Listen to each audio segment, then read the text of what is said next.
Welcome back to Invisible Machines, a podcast produced in partnership with UX Magazine and OneReach AI. We are dedicated on this podcast to exploring the intersection of conversational AI and experience design. And today we're kind of going to throw a new concept into the mix, hedonic escalation. Hedonic escalation is an interesting one. Our guest today, Cammy Crolic, is a professor and researcher at Oxford University's Saïd Business School. And one of the many research projects she's worked on that we're going to discuss today involves food. With food, our typical hedonic response is we eat a bite. That first bite, if it's a dish that you're enjoying, it tends to be really good, right? You really enjoy the first bite. Second bite is good, not quite as good as the first bite. Third bite's pretty good too, but it's not quite as good as the second bite. And this is a pretty typical pattern when it comes to our sensorial response to eating food. But there's also this notion of hedonic escalation where, under the right circumstances, the first bite is good, second bite is even better, third bite might even be better than the second bite. And that's kind of an interesting concept, especially when applied to conversational design. How do we create experiences that continue to improve as a person moves through them? So Cammy's research into hedonic escalation is really fascinating in that regard. She's also done a lot of research on anthropomorphization, specifically as it relates to conversational AI. For instance, she worked on a project that explored people's responses to bots that were anthropomorphized. And they discovered that the more human-seeming a bot was, the more likely someone was to get irritated with it. And then she's also done some research recently into our comfort levels in disclosing information when we're interacting with content that's been generated using generative AI. So lots of interesting topics to discover and discuss today. What's really interesting to me, like a key takeaway here, is that, human behavior obviously will have a major impact on conversational design. A lot of these experiences are designed to interact with people and accommodate our behaviors. But then there's also this idea that conversational AI is going to start impacting the way we behave. So this is a really great conversation. We cover a lot of ground. It's really quite fascinating. And I invite you to enjoy this great chat with Cammy Crolic.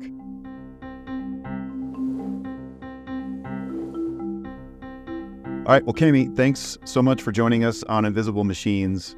Rob and I, we're really excited for this conversation. You've done a lot of research that touches on things that we talk about a lot, and we're excited to get into some of that. But we thought maybe we could start talking about hedonism a bit, or at least the work you did into the hedonic response with food, where when people are eating, they have this experience of each bite being better than the previous bite. And to summarize your findings, and feel free to correct me if I'm getting some of this wrong, but you kind of came around to this idea that the experiences people had with food that were most likely to get that hedonic response were foods with complex flavors. And you talked a bit about wine. I think you found a quote from a wine critic who mentioned that the best wines are often insanely complex, so that each sip has all these different flavors. And then you kind of layer in this notion of drinking wine at least being very subjective, like two different people will taste totally different things.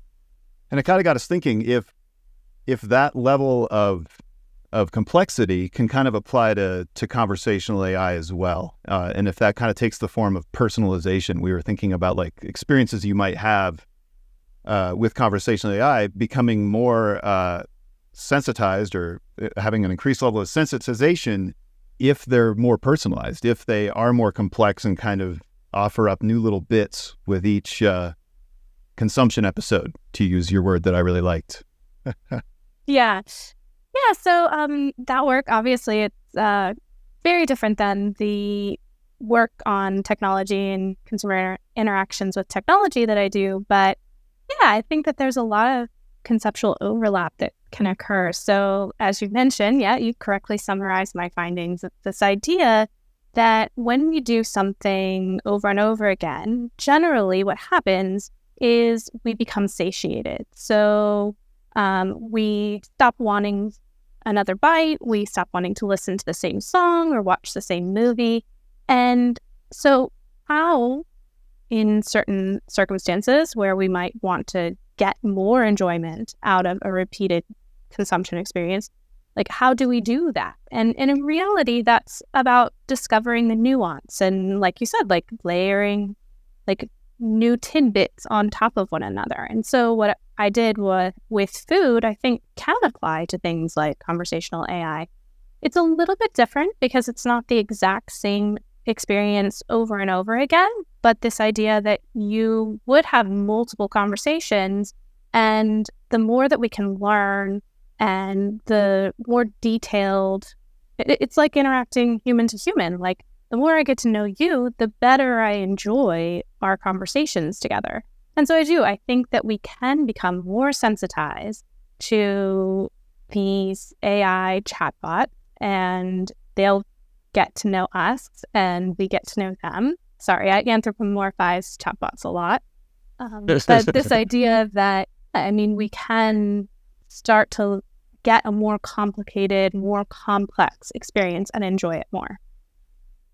It's funny when I read this, like now every time I eat something and I get that first bite and I enjoy the flavor, I think in my head, wow, it's only downhill from here. I'll take a few more bites, but it's actually caused me to eat less in a weird way, because I'm like, in some way, I think I thought I was seeking the enjoyment of the first bite as I was eating, almost like trying to relive the first bite again, and then finally getting so full and then giving up and realizing like there is no reliving the first bite. All right, I'm just going to stop eating. And somehow reading this and knowing that I can't relive the first bite in one sitting has caused me to give up on, like, reduce my portion size, which is really funny. Not on purpose at all. You put it in my head, and now I'm savoring the first bite going, oh, this is not going to happen again throughout this sitting. You're chasing that first time, and you're just never going to be the same, except for, in circumstances where, like, if you're meeting a spouse, like before, obviously they are your spouse, like, you're like, oh, I have to have more, like everything I discover is a little bit more exciting. Right. And so, in certain circumstances with certain foods or certain songs, or revisiting. I don't know if you guys do this, but I revisit books that I love. And sometimes there's like more language or like a little bit more nuance I didn't pick up on, because you're taking in like maybe the overall plot, you're missing the subtle details. And so that rereading, it's not quite the same as the first time, but it enriches your experience. So it really is like, whether it's complexity or not, it is the fact that you're noticing things or experiencing variations of the first experience that kind of keeps it going. And there's two things that come to mind as it relates to conversational AI for me. First is this concept that keeps getting spoken about on ChatGPT, where your first interactions like kind of are really impressive. And then the more you use it, the less impressed you become. It feels very similar to me. I was also thinking about the fact that as you design experiences, that if you're constantly searching for ways to add nuance along the way, even if it comes down to the way that it greets you, if it greets you the same way every time, it probably signals like this is going to be the same boring conversation, right? Whereas if it greets you subtly different in subtly different ways each time, in ways that might surprise you, that that's going to cause you to feel like it's less of a chore and more of an enjoyment. And so I'm going all over the place here, but it feels like this connects with something around our brains and the need for motion. It's that movement, just pure movement, is a reward system, and kind of explains why boredom is so excruciating and standing still is. And it feels kind of similar, like the idea of not having new experiences, but repeating the same experience over and over again is like standing still. And therefore, like that reward system sort of torturing us or holding out on us because we're like, oh God, I've been here before. I'm just standing in place. Well, yeah, I mean, so I think you hit on like the main idea here is that we are extraordinarily attuned to this feeling of repetition. It sort of just like drags us down. And that's what is responsible for our satiation. Now, it's obviously a bit more complicated depending on what system you're talking about. So like, because I do research on food, the idea here is that, yeah, we get bored and there's repetition and we hate repetition. But it's also like important for us in terms of eating to satiate on different flavors and different tastes because, you know, our system is designed to say, okay, we've taken in enough fat. Like we need to seek like protein or we need sugar now or carbs or whatever it is. And so our system is designed to stop us when, you know, we've reached enough of a certain type of nutrient. And so why do I say this? It's this idea that we do have these systems in place that we have enough of something. Like we can't exploit anymore. Like if you think of us as like very primal beings, like if we keep searching the same area for hunting or for gathering or whatever, you have overexploited one area. And so we need this natural kind of evolutionary push forward to explore further, to go beyond, to discover and do something different. And so these all relate to very deep systems like rooted in us. But it does, it sort of leads us to this really unique situation where, you know, we need to be constantly moving forward. And just like I just traveled and we were stuck on the tarmac like after landing for an hour and we were just sitting there and the pilot came on and said, well, we still have no gate to go to, but I'm going to go this direction. And we started moving and I could feel sort of like the palpable release of tension from people because it's like we knew we weren't going towards the goal, but the fact that we were moving forward going somehow somewhere alleviated this like better to roll around for an hour. Exactly. To sit still. But yeah, it's I always talk about like windows in the subways. Like you're underground and you have these windows. Why? Because if you didn't, everyone would not be able to experience the motion and the movement. You know, like the idea of a subway without windows sounds claustrophobic to me, even though the windows stare straight at a concrete wall and really remind you that you're underground, right? Yeah, you would think that would be worse. Like, you know, we would somehow resist this idea that we would be like stuck underground in a metal tube. But yeah, I mean, this feeling of moving forward, it's very innate in us that we need that.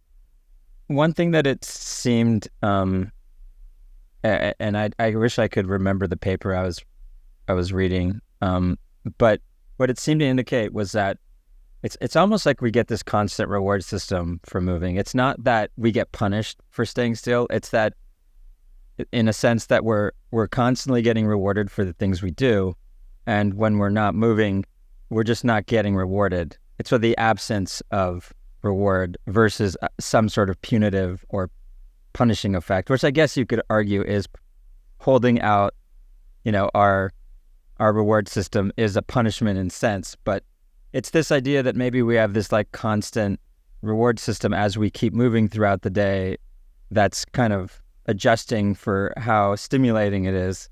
And then when it's not and we stop, you know, we like crave it. It's like drug addicts, you know, we're like, we gotta move. We gotta get that going and pumping again. Yeah. It's, I think what you're referring to is common in the literature called a hedonic treadmill.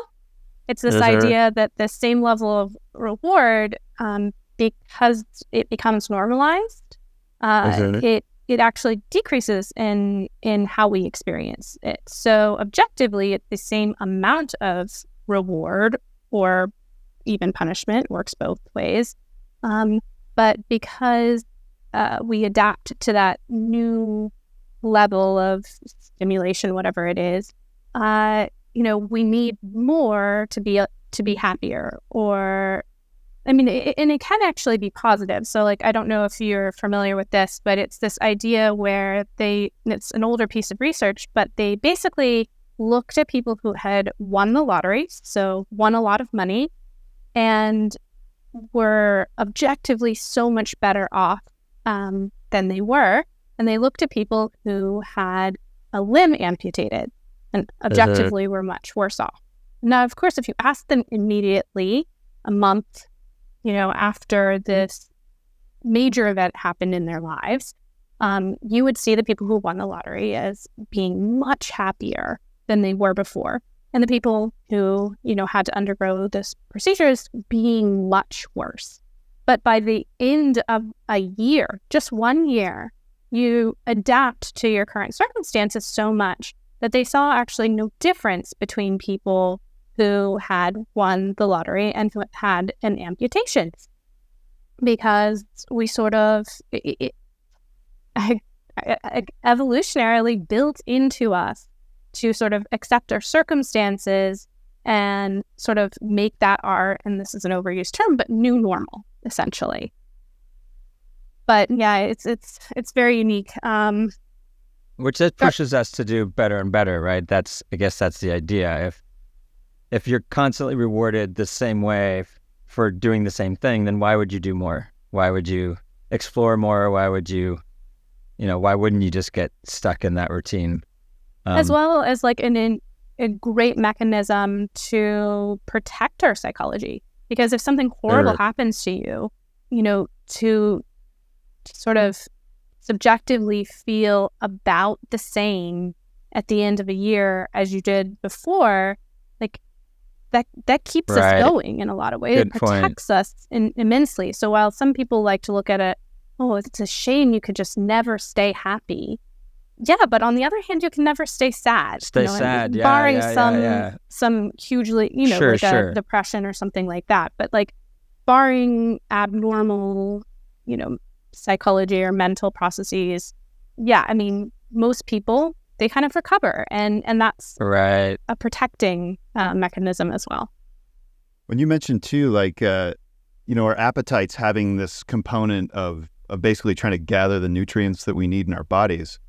But it feels like the composition, in this case, I guess, of what we eat has lots of unintended consequences as well. I've seen some studies that kind of looked into, the fact that like a lot of people avoid fat in their diet because there was kind of a big push, I guess, maybe through the 80s and into the 90s, and maybe it continues now, like suggesting that fats were very bad for you. So people are cutting fats out of their diet, but then and salt too, right? But then they open a bag of potato chips and their body, part of it is that they crave the fat and the salt, like your brain needs it. So they just gorge themselves on potato chips. So there can be these unintended consequences when you start kind of tinkering with the composition of what you're ingesting, I suppose, as well.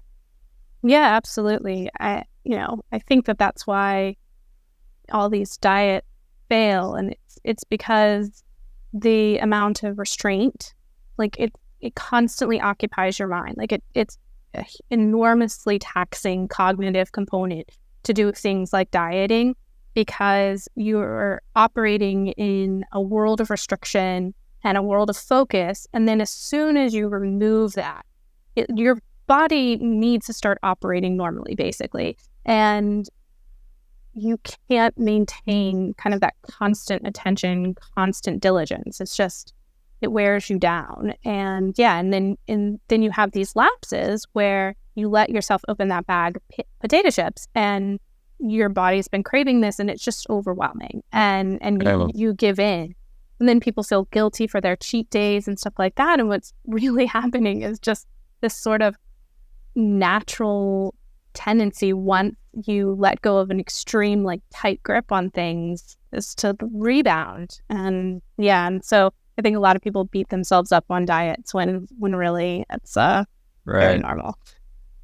Right. The reward system, is it mesolimbic? What's it called? The general phrase for all of our rewards. I'll trust you on that because I I study the subjective perception of sort of enjoyment, but I am definitely not an expert on the physical component.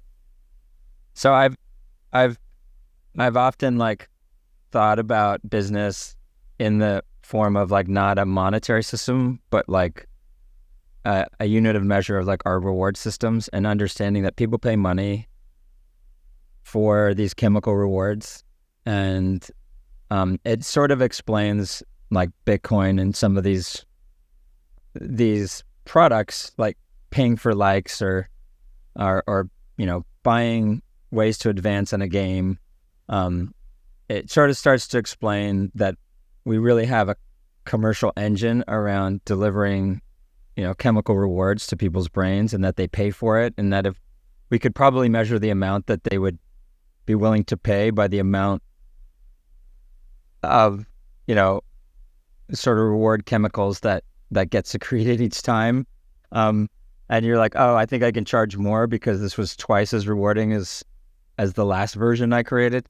I was sort of trying to connect this with specifically software then, and conversational AI, saying like there's so many opportunities then when you think of anthropomorphizing machines to tap into those sort of inherent reward systems that we have for interacting with other humans, because there seems to be a lot of those connected with just interaction, right?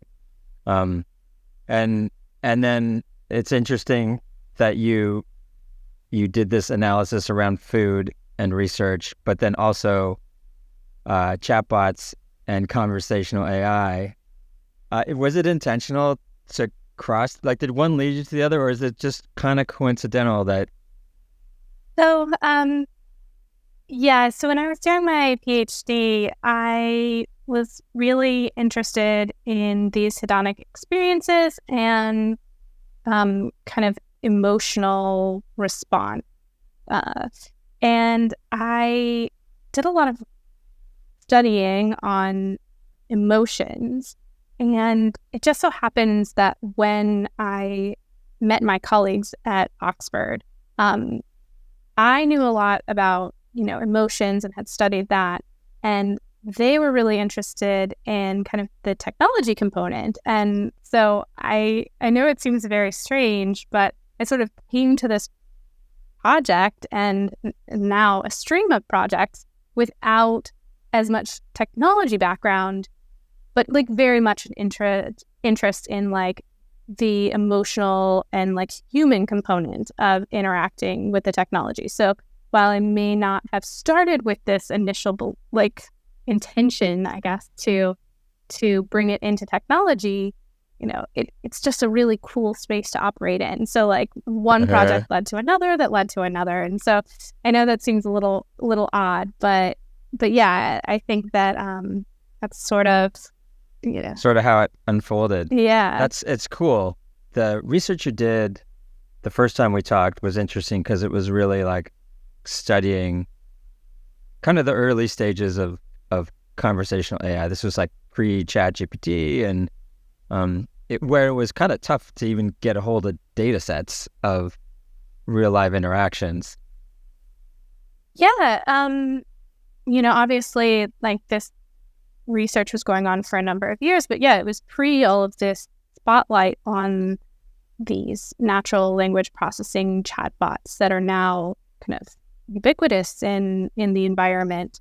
And so what we were really interested in is, we were working with a company and they had an interest in chatbots and things. And they said like, we've tried this chatbot and, here's some data, like, is there anything that we can learn from this? And it was my co-author who basically looked into this and was like, brought to our attention that, hey, like, it's really funny that the people who, are extremely like angry at this chatbot. I mean, obviously when you're angry, it's not rating it low in terms of stars, so like a 1-star review isn't a surprise. But what he thought was cool was that the more that they spoke to the chatbot like she was a person, seemed really related to these low reviews. So when consumers were angry and using this chatbot's name and saying, like, using a lot of language, like if we were speaking to a person, it turned out that they were even angrier at her. And so he's like, I have no idea why this is happening. Is this something that is interesting to you guys? And it very much was. And so my job, or what I brought into the project, was like, why is this happening? Why is anthropomorphizing a chatbot and thinking of it as more human-like somehow resulting in this really negative outcome? Because the prior literature had all sort of said, we should anthropomorphize our brands, we should anthropomorphize our products, we should anthropomorphize these chatbots, because people like things that are like them more. So if they're more human and more like them, then sure, this is gonna result in better outcomes for us. And so, I think our research was pretty unique at the time in saying, hey, actually there's some at least negative considerations to make. And since then, more research has come out in that vein. But yeah, I thought that was a really, really kind of cool perspective in the literature. And of course, now it's a number of years ago. But it's sort of contingent on this idea that, when we make something more human, we expect it to behave with human levels of efficacy. So we expect it to understand us, and we expect it to have, conversational norms, and we expect that it would be able to do things for us, take actions and solve our problems. And they're getting way better, but still there's limitations. And so anytime you violate those expectations of it being able to help you or answer your questions, and it seems like it should be human-like, there's this violation that happens that, angry customers really punish that company for.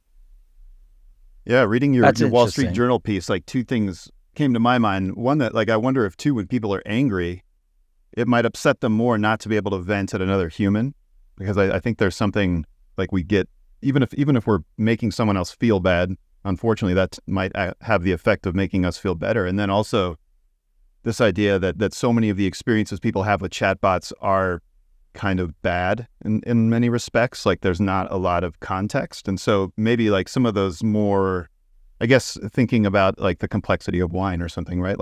If the experience is more nuanced and the chatbot kind of knows why you're upset and can maybe tell that you're kind of upset based on the inflection of your voice even, then I wonder how that relationship starts to shift if people, if their anger kind of subsides, or if they just now are also angry and a bit creeped out.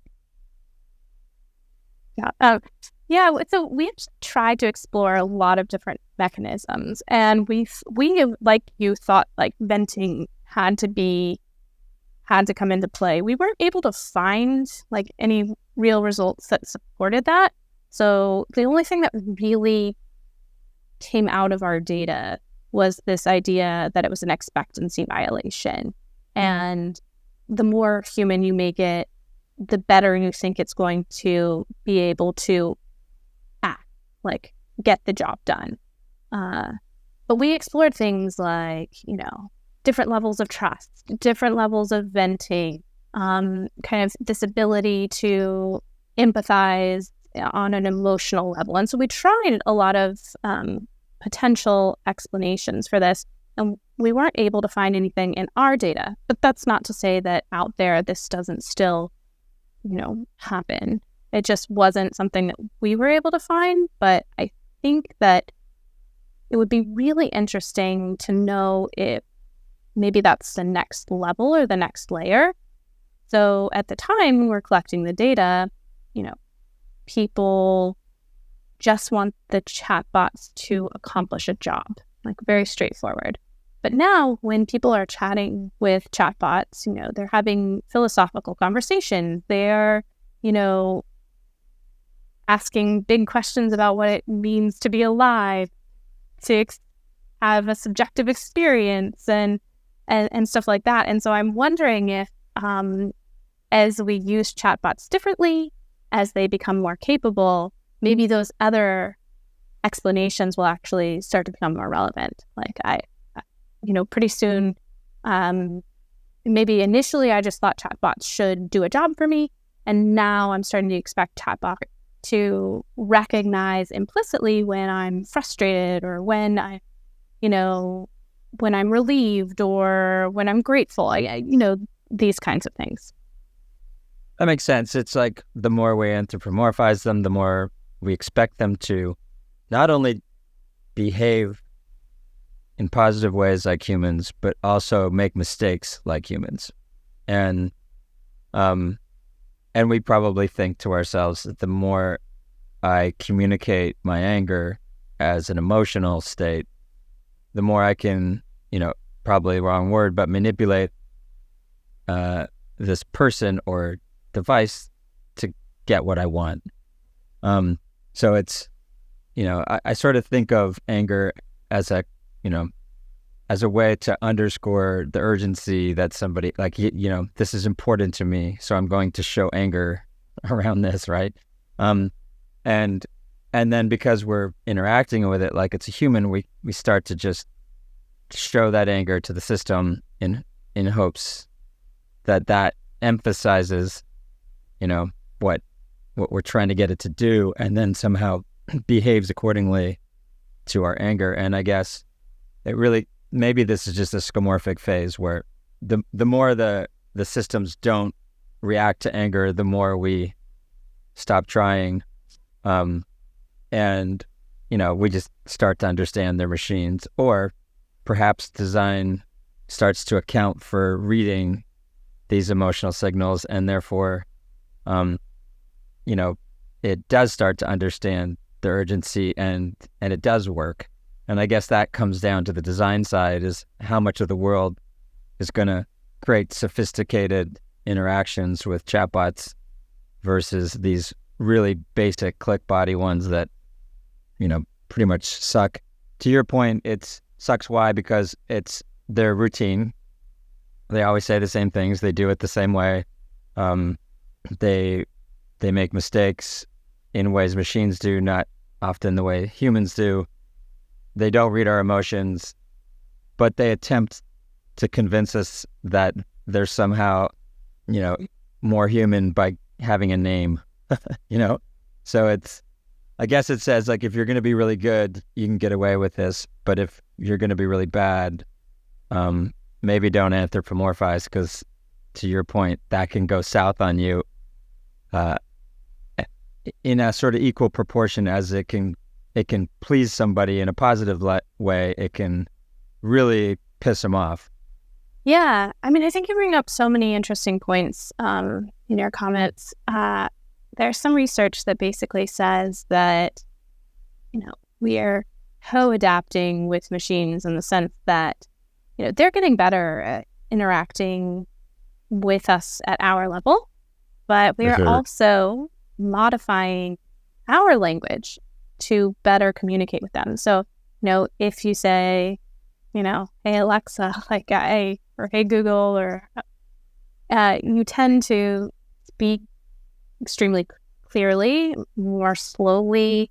You use different and clearer language. And so it's almost robotifying, that's a word, our language. We're learning how the bot like to talk, and we're adapting to their communication styles in the same way that, they're ultimately going, if not already, adapting to ours. And so some of the chatbots will readily say that they don't code switch right now. But I think that that's like a very close near future for us, is that, they'll be able to, in real time, take the formality of our language and decide what kind of level of formality to respond with. right now all the chatbots tend to be very formal because that's what's the data that they're trained on. And so, and that's, how they've been designed is to be extremely informative or what the case may be. But this idea that, it's very simple programming to then switch it to start picking up on how we humans are choosing to interact with them. And so I think that they'll get even more adapted to our speech patterns and things. But I think that's I wonder if formal to most people equals less emotional.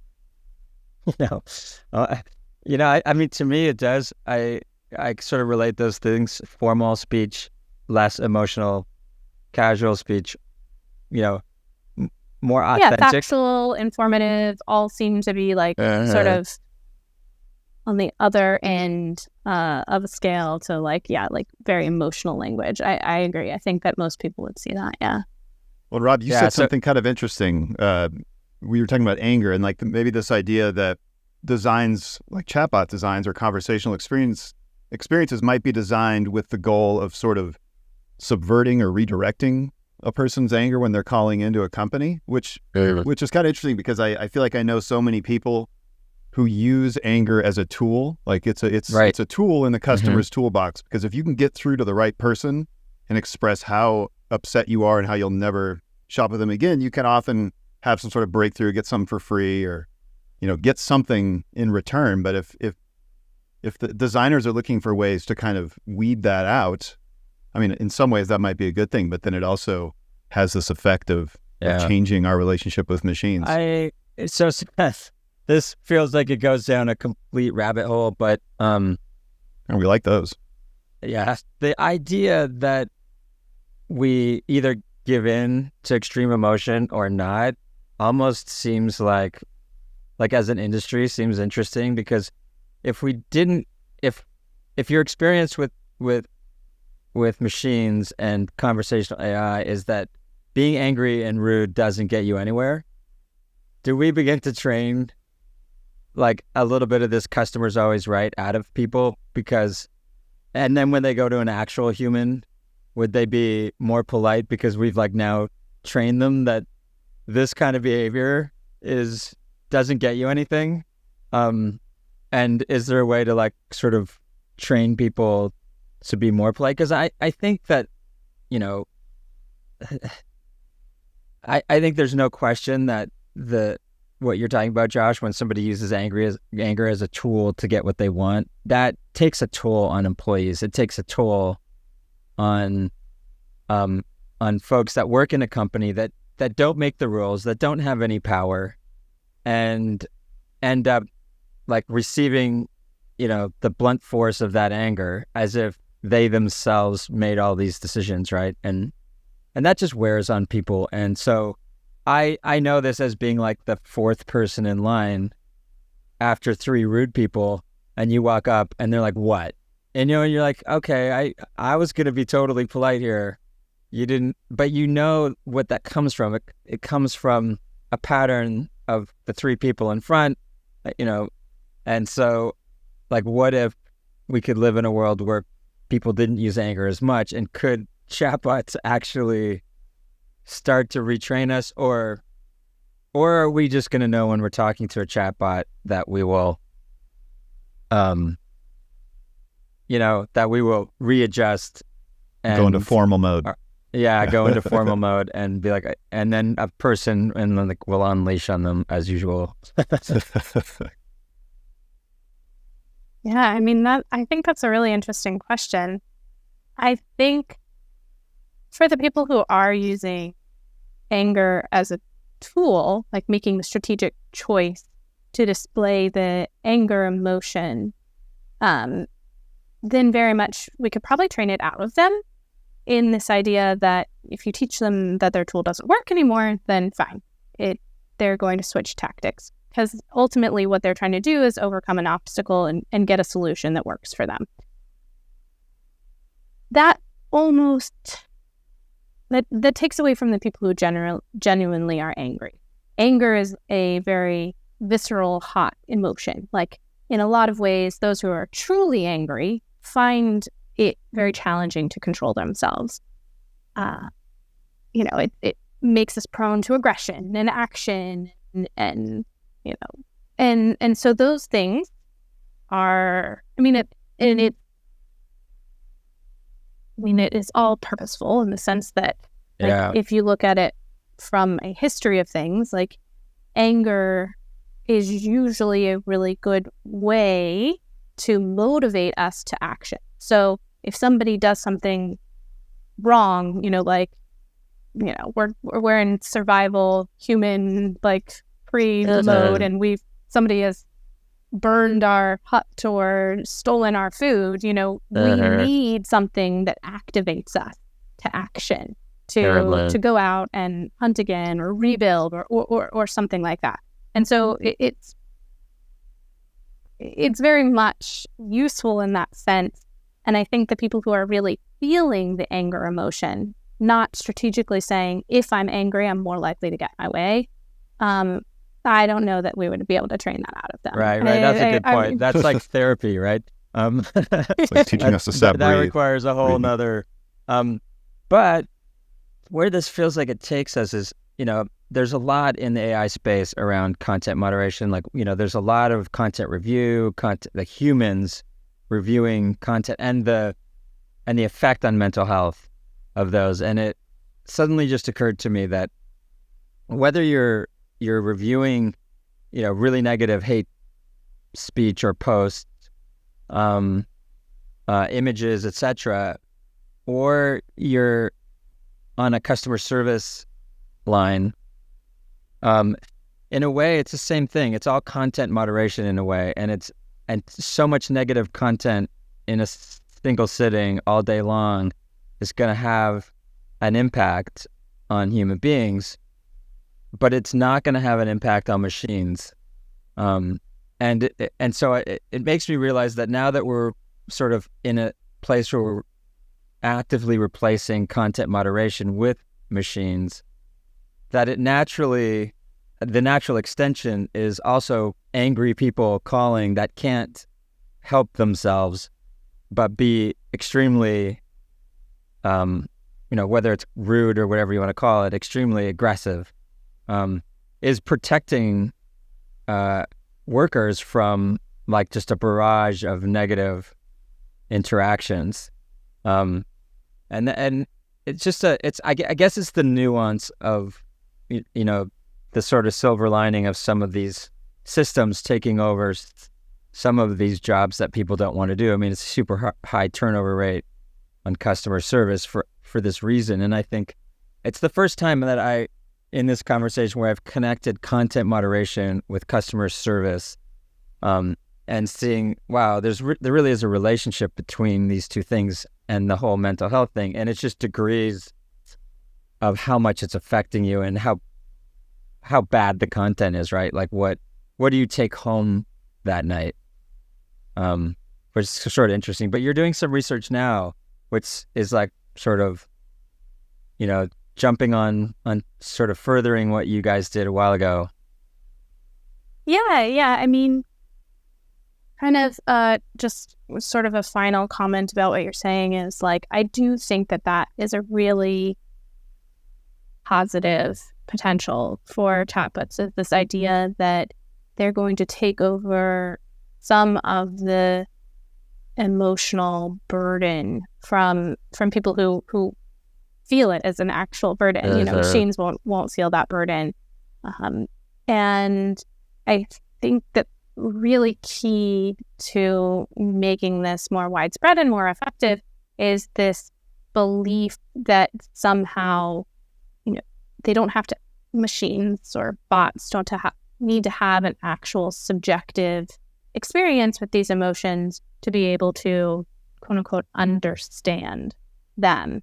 And so I think that that's a really interesting space, because we as humans tend to believe in our individuality. And so that we are an exception to a lot of rules, we are unique.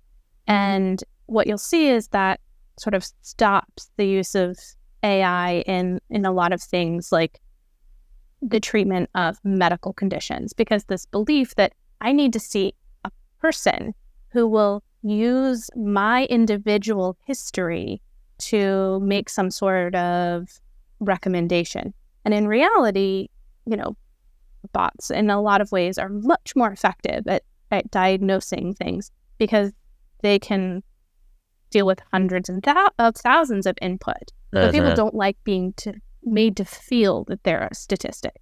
Like, that's not a good feeling for them. So remove any sort of medical. That's just their subjective perception of being treated as a number. Like, somehow that doesn't feel good to them. But I think that chatbots are moving in the direction and actually can have some positive benefits. Like, there's, like Woebot, which is a therapy chatbot. So it's like programmed to start, dealing with human emotions. And, the interesting thing is that oftentimes when we go to therapy and we speak to someone, or if we go to the doctor, we're conscious that another person is listening to, what we're saying. So, how many times a week do you drink? Well, it's 1 to 2 when it's not. Or, do you smoke? And, because they fear sort of the judgment or whatever. And another, they might not want to disclose, thoughts that are concerning to them, or there's a lot of this sort of desire to present a really favorable view of yourself. So even in therapy, you might withhold some information in an effort to make yourself appear better. And that limits this ability to correctly diagnose or to deal with the underlying issues, because of this desire to project positive views of yourself. And I think that it would be really interesting, and I don't know of any research that really looks at it yet, but this idea that you would feel like more willing to disclose as long as your therapist was a bot, because there's no judgment from a bot. So I'm wondering if there are going to be situations where this willingness to disclose and willing to give like the full and complete picture, and the benefits of that overwhelm the negatives of maybe feeling, like you're not being treated individualistically or whatnot. And so that's kind of one of the things, like moving into what research is interesting me now, and things that I'm kind of looking at is sort of this willingness to disclose, and under what conditions would we want chatbots to talk to and be more honest with. There's one thing that struck me on that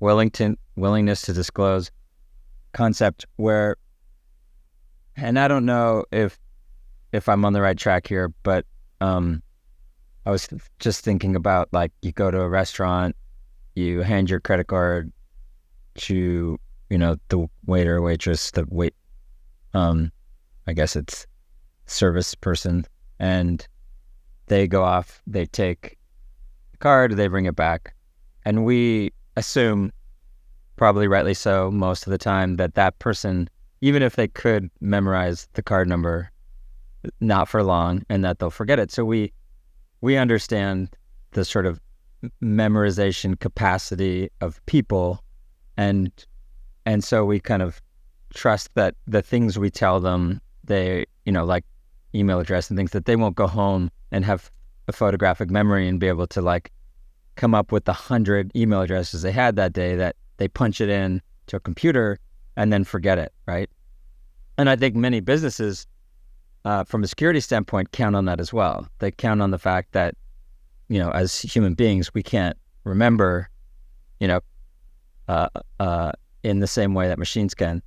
But when you're talking to a machine and you're anthropomorphizing it, we probably also attribute that quality to the machine. At least I perceive it, so that while people are in a conversation and you start to ask them information that might be like personal, like phone numbers and things, they give it more freely than in a form or something. And then almost retroactively, after you've asked them throughout the conversation for some of this information, they sort of react, wait a second. It's almost like you tricked me. Wait, hold on a second.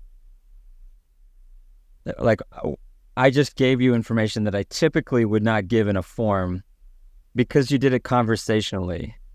That's what you're talking about, right? Like some form of that.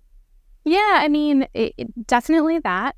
And I think that, like, I mean, you get it. It's this idea that we only sort of have humans as a comparison point. Like, you know, that's our baseline. And unless there are strong cues otherwise, and even if there are, I mean, it's really interesting to study, like, what would those cues have to be, and how strong would they have to be to sort of change your willingness to disclose, or what you disclose, or how you think about, I guess, a computer's mind, for lack of, like a better word. Right. Because like you're saying, you understand pretty clearly what human limitations are. But that, and you project that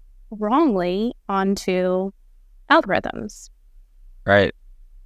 And then, yeah. I mean, I find that anytime I'm doing any work around designing, I always feel a responsibility to remind them that, like, I'm not going to use this information beyond this conversation on the basis that you may think you're getting away with something, but at some point they do kind of go, wait a second, right? They feel duped or tricked. And so better to just, kind of proactively remind them that you are a machine and that you would be capable of storing that, but you're not going to. And that's, it kind of comes down to that. How much responsibility does a machine have to consistently and continuously remind folks that it's a machine, and not a human? Yeah, so like the current research, like I'm actually working in this space a little bit right now. It's like all very tentative, but this idea that, like, how clear do you make consent management?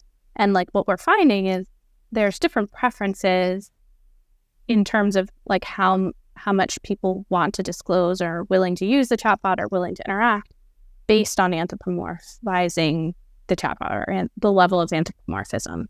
So this, what we tentatively have found, like, we basically looked at this idea that, like, if the chatbot is more anthropomorphic, people prefer really clear consent management about, like, how their data is being used. But when the chatbot is not anthropomorphic, they actually prefer limited disclosure, like it not being super in their face. And so we can only sort of guess at why this is happening. But I think it gets to some of the points that you're making, is that, maybe this belief that, like, if it's more human-like, I can apply whatever, knowledge that I have about human capacity onto this anthropomorphic chatbot, and I need to be, reminded how that data is being used. Whereas, like, maybe I'm already sort of filtering myself or taking into account if it, sort of triggers more of a machine mindset. Like, I don't need to be made as aware of how my data is being used because I am already, clearly aware of that. But that's all speculative. But yeah, I think that's that makes sense. Question. It's like something we sort of know. We can sort of, in a way, it's just familiar. There's lots of tools to secure it. We kind of, it comes to the trust of the brand maybe when it's not anthropomorphic. This is just my guess. We're trusting the brand, so it probably is, depending on the brand's credibility and trust, would change when it's more of a form. But when you anthropomorphize, you almost like obscure the brand now, and you've created a new entity, and now it's, and this is a new entity, it's not a known entity. And it may be influenced by the trust of the brand, but at some point it's still like, how much do I trust this new entity versus the trust of the brand? And it's sort of like a trusting, two people in a sense, right? Like this new person / brand that you're interacting with, how much do I trust it versus how much do I just trust this brand? So if it's my bank, and it's a form, I'm like, oh, I trust my bank. If it's my bank and it's a bot from my bank that's talking to me, I'm like, I trust my bank, but I'm not sure I trust George. Yeah, no, I think that makes a lot of sense. It's definitely something worth testing, but that's one of the things I'm looking into. So when you were talking about the hedonic response with food, I think you mentioned that sensitization maybe could have the undesirable outcome of people eating too much. So when we think in terms of like our relationship with technology, like when I think about interactions with social media, to me those feel kind of habituated, and I feel like each passing minute you spend interacting with social media generally feels each kind of worse. Is like a bite, right? Yeah, and like each moment that you spend in there, for most people, I think it starts to feel worse and worse. And I don't think I've left a session of using social media where I felt better than when I went in, or if I have, I'm not remembering it. But I wonder, like, it's easy to see how like a social media company would want to be able to switch to a more hedonic response, where not only are people like looped in because they're getting that dopamine hit of likes and or maybe throwing anger at someone, but there's also this notion that like the more time they spend in this environment, the more sophisticated the experience becomes, the more sensorial, the more complex. And I wonder if you've thought a lot about like the kind of problems that might pose, because I think that kind of touches on disclosure and things too, but it would be easy to kind of get lost in an experience like that. Yeah, I mean, it's a really good question. Taking it sort of outside of the social media world, like it's something that sort of is things that I've been working on, like kind of over the years in terms of research, is this like idea of expertise and how experts tend to be more able to notice nuance, which sort of has this interesting reinforcing effect that then they're getting more out of the experience and then they choose to engage with the experience more. And so it's this really interesting, like, what keeps us persisting as a novice to get enough, level of categorization of, the right language, the right, all of the things that we might need to develop that expertise. And then once we get to be an expert, like how reinforcing that is, because we're just getting so much more out of it, than sort of the average person. But I do think that's interesting. Feels like jazz appreciation. Like it's it's that same idea of, to some people it's just elevator music, and then to others it's so nuanced and interesting. Yeah, my son is a jazz musician, and I can't tell you how many times each week he tells me that I just don't get it. If I like, Dad, you wouldn't understand like why he's doing this, why he's playing this in 13 time or whatever. Yeah. I think that's like a really like cool component, and something sort of like my initial research touched on, is because not only is the food a complex experience, but you're counting on layering it over past experiences to develop the nuance. So it's not that you've forgotten what happened before. You just sort of go deeper into it. But yeah, I mean, like that sort of presumes that you're motivated to gain this knowledge, that you have the capacity to learn about this, that you have the correct schemas and all of those things that are activated.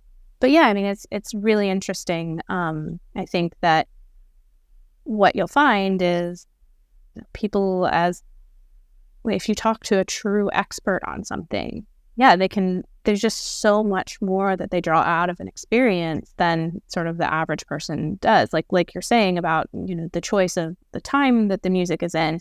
Other people, they can taste the oxidation of the wine, and they know what temperatures it was stored at, and what region it was grown in. And I just take a sip of the wine and I'm like, does it taste sweet or not sweet? It's it's right. just a kind of a fundamentally different experience than, people who are true onophiles. Yeah, and this might explain this idea that, basic chatbots, as they become more sophisticated on other, with other companies, and that the basic ones get more boring as we become more sophisticated consumers of them, so to speak, right? And that having simple and basic ones are boring, and that people are going to start to expect a sort of hedonistic experience from our chatbots, not just functionally doing what we want it to do, but we're going to actually ask them to deliver, reward systems in our brains when we use them. Like, oh, I have a customer service issue. Yay, I'm going to go and get this resolved. And I expect the system to somehow entertain me along the way, not just get it done, right? So maybe we have this world of, oh my God, this is going to be boring as hell while I'm on hold, to, oh my God, that was really fast. There's a reward system for it, resolving it quickly. And then that's not enough. It has to resolve it quickly and give me a positive experience and some sort of reward along the way. And we're all going to expect that from all companies, not just one, right? We're gonna transfer that expectation across different brands, and so there's going to be possibly this sort of race to keep evolving and making those experiences more sophisticated, like a wine is, and complex, as us as consumers become more and more discerning. As our palates deepen. Yeah.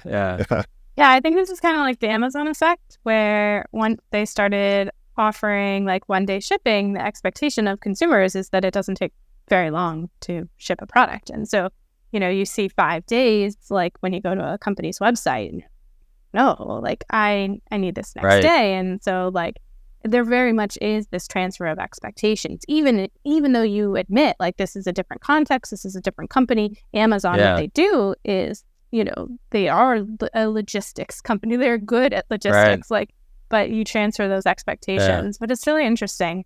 I mean, I had a philosophical conversation with a chatbot where I tried to convince it that it has emotions, even though it repeatedly told me it doesn't. I tried to argue that, part of the precursor for emotions is that they can recognize that there's good and bad things. So a picture of a sunset is more beautiful than a picture of a garbage dump or something like that. And they said, well, yes, I can recognize that because I have been taught that sunsets are more beautiful than garbage dumps. And I said, it doesn't really matter that you've been taught it or if it's innate. A lot of times our joy is a learned experience.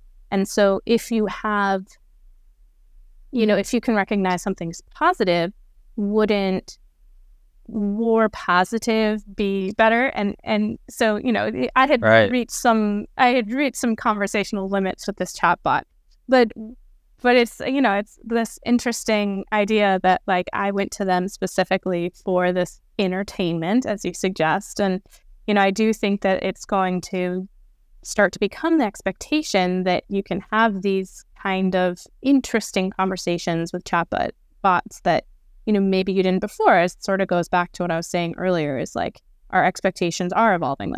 And, a few years ago when I was doing the initial research, if the chatbot understood what you were asking and gave you a correct answer, that's great. It was very functional. And now we might be expecting it to start recognizing our language and switching tones with us or that, and then maybe like moving forward, the expectations are going to be even greater.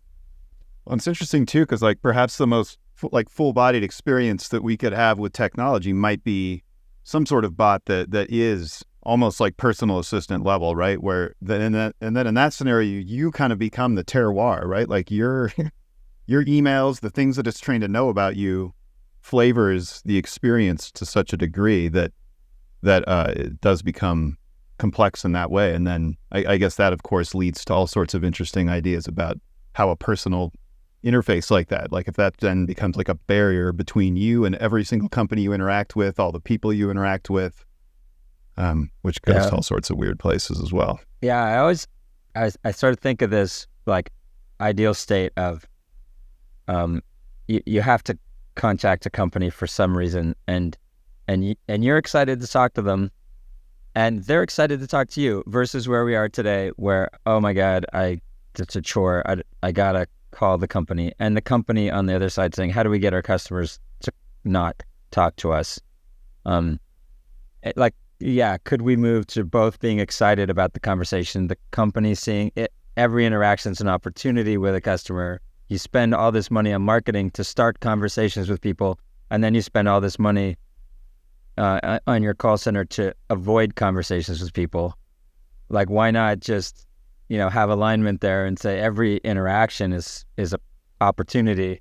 And then as consumers, what if it's, more delightful to actually interact and you don't mind so much? And could we get there? Or is it just that, that we end up with our own, personal assistants, like you said, that just handle it for us, and we don't have to talk to anybody, or a little bit of both, which probably is where we'll end up.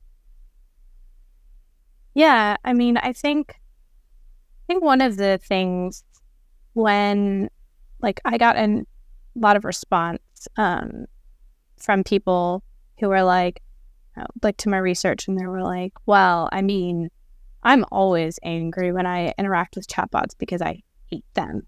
And like, I hate chatbots. They don't do anything and stuff like that. And I'm like, well, that's not like exactly what my research is like saying. But, research that has come out since mine has basically looked at like, because of why people think that companies use chatbots, and that's, to save cost, which is true, it saves cost.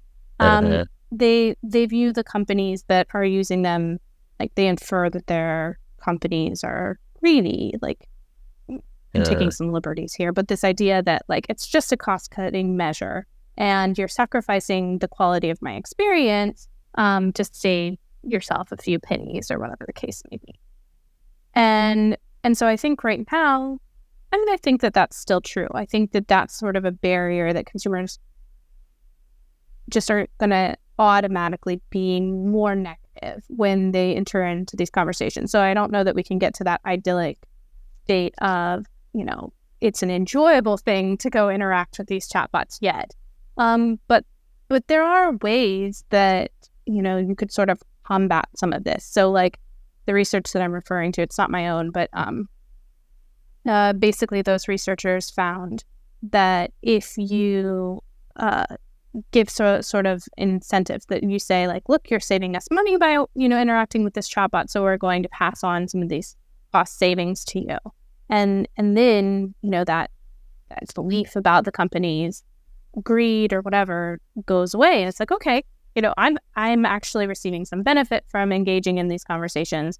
And so they were able to like take away some of that negative experience with that. And then also that, like kind of an obvious boundary condition is if the chatbot does much better than a human could, or like the human outcome is only so, and, the chatbot one is much better. Obviously, people are able to perceive that kind of difference and would prefer something that works better. And sort of that was the same kind of boundary that was on my own research, is this, like, there had to be sort of this expectation that chatbots weren't as effective. Not necessarily, I didn't compare it to humans, but like, there was still a gap, like, that created this Right. expectancy violation. Like, I expect you to do a really good job and you didn't. So there's still that gap. But if we close that gap, and chatbots get a lot better, I think, some of the research that has been coming out over the past couple of years, we'll start to see something different going on. Sounds What like that we have is, like it a could be window. interesting. Sounds like we have this window. Companies have this window of, I expect it to suck. Oh, it didn't suck. That's great. Now, the more companies that sort of jump in there will get that advantage. And then at some point, they'll expect more. And, there's sort of an opportunity in a way for some folks to like exceed expectations that won't be there. Or at least the bar will keep going up on how to exceed expectations. But that makes sense what you're saying. It's the faster you can demonstrate value to the end user for using it, whether that's through some incentive or just explaining, why this might be faster for them or better for them. Anything that says this has value to you, and the sooner you can, provide that in the experience, the better off, their attitude will be towards it. Because they won't be. You neutralize that predisposition. It's almost like I think of a journey map that people always start the journey map with a happy face. And I'm like, is that true? Is everyone walk around happy until they talk to your company? No, it's usually starts with like a frowny face or, it's a chatbot, like frowny face. Now, the beginning of the experience is how to turn the frown upside down, to use a overdone term. And say, okay, we start this journey with how do I get you out of this negative place of, oh, great, a chatbot. Just assume everybody's there, and then,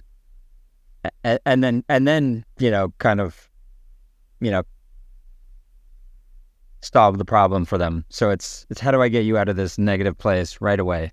And if everybody starts with that idea, it probably puts these experiences on a better footing for making mistakes later in the conversation, which inevitably will happen in some cases.